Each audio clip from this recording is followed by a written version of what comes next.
Oi, galerinha, boa tarde para vocês, tudo bem?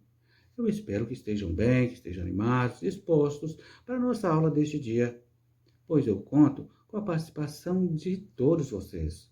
Hoje nós teremos aula de português e de matemática. Nesse vídeo, nesse primeiro momento, eu vou comentar com vocês a nossa aula de português. Nessa aula de português, nós vamos estudar histórias em quadrinhos. Vocês vão conhecer um pouco mais das histórias em quadrinhos. Nós vamos conhecer as características das histórias em quadrinhos. Nós sabemos que as histórias em quadrinho é uma forma divertida de se contar uma história, não é? Quando nós contamos uma história, nós estamos narrando essa história. Então, os tipos de textos utilizados nas histórias em quadrinhos são textos narrativos, não é? Nós sabemos que as histórias em quadrinhos, apresentam dois tipos de linguagem, a verbal e a não verbal. A verbal, qual é, professor? A verbal é a linguagem, não é? Falada, não é? É aquilo que está escrito, não é? E a linguagem não verbal, professor? É a linguagem não verbal, você vai observar. Com seus olhos, você vai observar, o que está acontecendo na história em quadrinhos. Os movimentos, os gestos, as expressões faciais, os olhares. Isso é uma forma de linguagem não verbal, certo? O leitor vai olhar e vai entender, mesmo não estando escrito, não é? E isso é o quê? Um tipo de linguagem não verbal. Os balões também expressam o quê? Uma linguagem não verbal, né? Pelos balões, o leitor vai poder identificar o que está ocorrendo com aquela personagem, não é? Por exemplo, olha só, esse balão aqui, né? Que demonstra o quê? Que alguma coisa está doendo, não é? E a personagem está chorando. E esse aqui, olha, a personagem está cantando, não é? Existem alguns símbolos que a gente não vai conseguir ler, mas nós sabemos que aqui, olha só, a personagem está alegre, está cantando, não é? E aqui, olha só, esse balão escuro, a personagem está zangada. Existem alguns balões que existem alguns símbolos, aparecem cobrinhas, né? Então, quando aparece aquilo, significa que a personagem está xingando. Olha aí, um símbolo significa que a personagem teve uma ideia, está interagindo com o leitor, não é? E aqui, olha só, outros tipos de balões com símbolos de, olha aí, de exclamação, não é? Com ponto de exclamação, que significa que está acontecendo o quê? Que a personagem está admirada, não é? Isso é uma forma de interagir com o leitor, né? Não está escrito, está? Não. Então é uma linguagem não verbal, certo? Porque aqui não há fala da personagem, certo? E aqui, olha só, outra forma de comunicar, de interagir com o leitor, com outros sinal, não é? Sinal aqui é o quê? O ponto de interrogação, não é? Significa que a personagem está com dúvida, certo? Nós observamos que esses balões, esses tipos de balões, são características das histórias em quadrinhos, não é? Mas também há outras formas, né, que se apresentam em histórias em quadrinhos, como as linguagens, né, as figuras de linguagens, ou seja, as figuras de linguagens são muito utilizadas também nas histórias em quadrinhos, certo? Eu vou mostrar aqui para vocês, tá? Que existe dois tipos de figuras de linguagem que são muito utilizadas nas histórias em quadrinhos. Olha, a onomatopeia é uma delas. Nós podemos observar em alguns quadrinhos que tem, tá? Essa figura de linguagem. E o que é, professor? Olha, significa o som de algum objeto caindo, né? Expressa o som de objeto caindo, o movimento da boca, da língua, tá? Isso é chamado de onomatopeia, certo? aqui nesse primeiro quadrinho, nessa tirinha, tá? Aqui nós vemos o quê? Uma tirinha acima e aqui abaixo nós temos o quê? Uma história em quadrinho. As tirinhas só vai até 3 quadros, tá? E aí, a partir de 3, já temos o quê? Uma história em quadrinho. As tirinhas são mais simples, não são complexas, tem poucas personagens, enquanto as histórias em quadrinhos tem várias, né, tem muitas personagens, não é? Então, é mais complexa, certo? E é a partir de 4 quadrinhos, nós temos o quê? Uma história em quadrinho. Mas até 3, nós temos o quê? Uma tirinha. Certo? Aqui nós observamos que existe o quê? 2 formas de linguagem. A verbal, que é a falada, que está escrita, não é? E tem a linguagem não verbal. Certo? Nós observamos que a linguagem não verbal, nós podemos observar pela expressão facial, pelo olhar, que não está entendendo nada, não é? Do Chico Bento, não é? E aqui ele parte com o olhar, também não entendeu nada. Ele está justificando o quê? Que o pai dele, né, tem apenas um boi, mas está inteiro, inteirinho, não é? Significa que ele não entendeu nada. Aí está a ironia, não é? Disso aí. Ele não entendeu, né? Porque essa linguagem aqui, cabeças de gados, né, é utilizada, né, com fazendeiros de grandes propriedades, não é? E aqui, né, significa que ele é um filho de um fazendeiro, que tem muito gado, certo?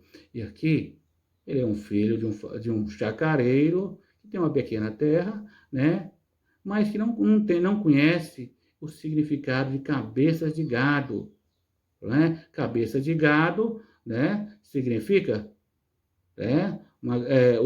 O gado, o animal inteiro, né? Mas essa expressão cabeça de gado é muito utilizada, né, nos grandes fazendeiros.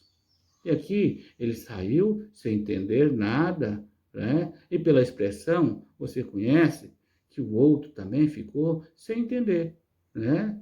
Porque ele disse que o pai dele tem, mas está inteirinho, né? Ele não entendeu nada. Aqui tem uma ironia entre isso aqui, né? Então, galera, aqui você observa que temos o quê? Dois quadros, não é?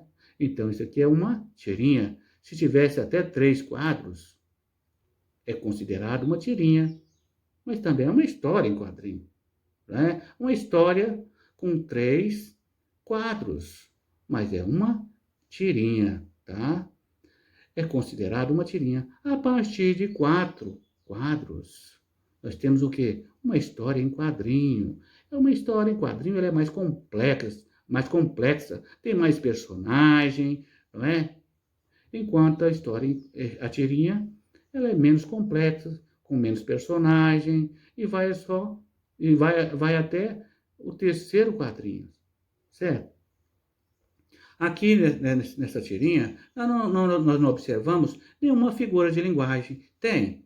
Tem onomatopeia? Tem? Não tem. Tem prosopopeia? Também não. Mas aqui abaixo, na história em quadrinho, nós observamos que aqui nós temos uma figura de linguagem.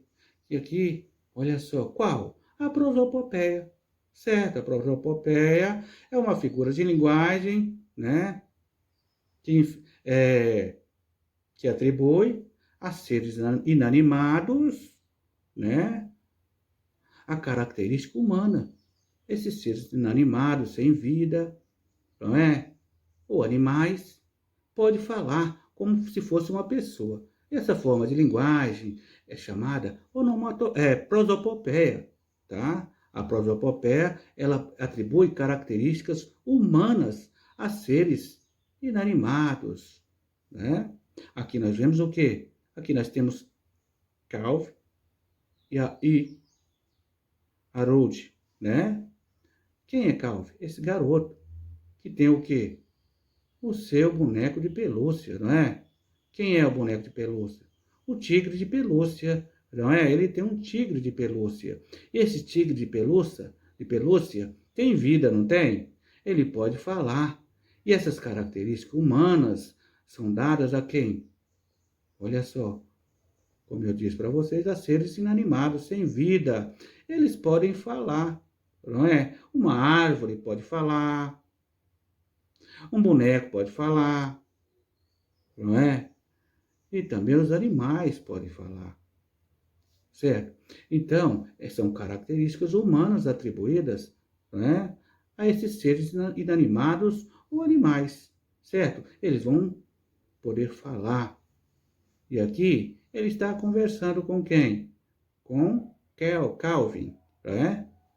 Está conversando com Calvin, né? E aqui tem, olha só, tem a linguagem verbal e a não verbal. Se você observar que Calvin está irado, levantando a mão, você vai saber que ele está irado. Precisa estar escrito para você entender? Não precisa, não é? Você sabe que ele está irado, não é? E aqui também, olha só, levantando a mão e abrindo a boca, nós entendemos que ele está gritando com alguém, então aí apontando para alguém. Então aqui tem uma linguagem verbal, que é uma linguagem falada, que está escrita, não é? E tem também a linguagem não verbal, que você observa pelos gestos, pelas expressões. E temos aqui também a figura de linguagem prosopopeia, que atribui o quê? Características humanas a quem? Ao boneco aqui de Haroldo, não é? Esse boneco aqui é o quê? Um tigre de pelúcia, né? Que tem o nome de Harold, não é? Ele está falando, não está? Então, tem característica humana, não é? Então, isso aí é chamado, né, prosopopeia. É uma figura de linguagem, ok? Galera, agora você já entendeu, conhece a diferença da tirinha e da história em quadrinho, não é? A história em quadrinhos é a partir de 4 quadros, né? E a tirinha só vai a 3, só vai até 3 quadros, certo? Vou levantar aqui para você dar uma olhada aqui abaixo. Nós temos atividade ainda de hoje, tá? Aqui vocês vão ler o texto para compreender melhor, tá? Aqui eu estou falando sobre a onomatopeia, tá? E também sobre o quê? A prosopopeia. Se você observar aqui, tá? Tem a prosopopeia e tem a onomatopeia, tá? Que são figuras de linguagem que são muito utilizadas nas figuras, nas histórias em quadrinhos, nas tirinhas, tá? Aqui abaixo tem a atividade de vocês para fazer em casa. Hoje vocês vão fazer a interpretação, tá? Vão ler com atenção e fazer a interpretação aqui para responder as perguntas relativas ao... Aqui é o quê? Uma tirinha, não é? Só tem 3 quadrinhos, então é uma tirinha. Vocês vão ler a tirinha e fazer a interpretação, ok? Aqui você observa que tem o quê? Olha só. Tem a onomatopeia, não tem? Olha só, sniff. Sniff é o quê? Uma figura de linguagem, certo? E aqui nós temos o que também? A linguagem verbal, que é a linguagem falada, que está escrita. E temos também a linguagem não verbal, pelo gesto, pelo movimento, pela expressão facial. Você percebe que, olha só, o Cebolinha está triste, não é? Mas a Mônica está alegre, não é? E aqui ele sai desesperado, chorando. Você sabe que ele está chorando, né? Está nervoso, não é? Chorando. Ele está triste, chorando, não é? Contrariado. E aqui, pela expressão facial da Mônica, nós observamos que ela está o quê? Nervosa, não é? Não gostou nada disso. Então, essa forma de interpretar observando as expressões faciais, os gestos, os movimentos, é o quê? Uma linguagem não verbal, certo? Olha só, e você vai fazer a interpretação dessa tirinha e responder, olha só, qual é o gênero textual aqui? Eu já disse para vocês qual que é o gênero textual aqui. Olha só, você vai observar. Existem os gêneros textuais, né? Que são as histórias em quadrinhos e as tirinhas são gêneros textuais, certo? Então, Aqui é o quê? Certo, e você vai responder. Que tipo de textos são usados nas histórias em quadrinho e nas tirinhas? Eu já disse para você, tá?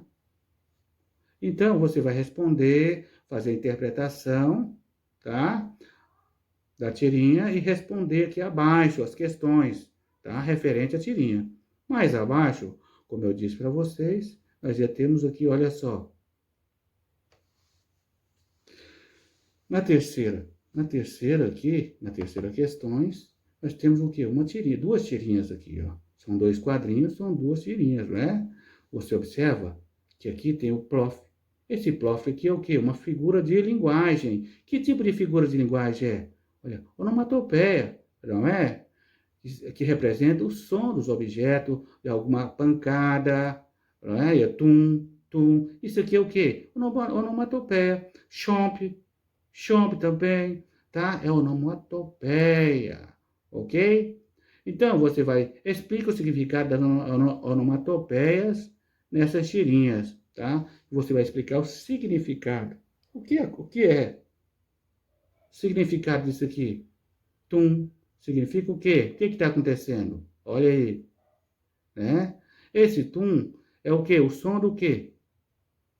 Você vai explicar. É o som do quê? Eu vou explicar aqui para vocês. O tum é o som da pancada do coelho na cabeça de quem? Do Cebolinha.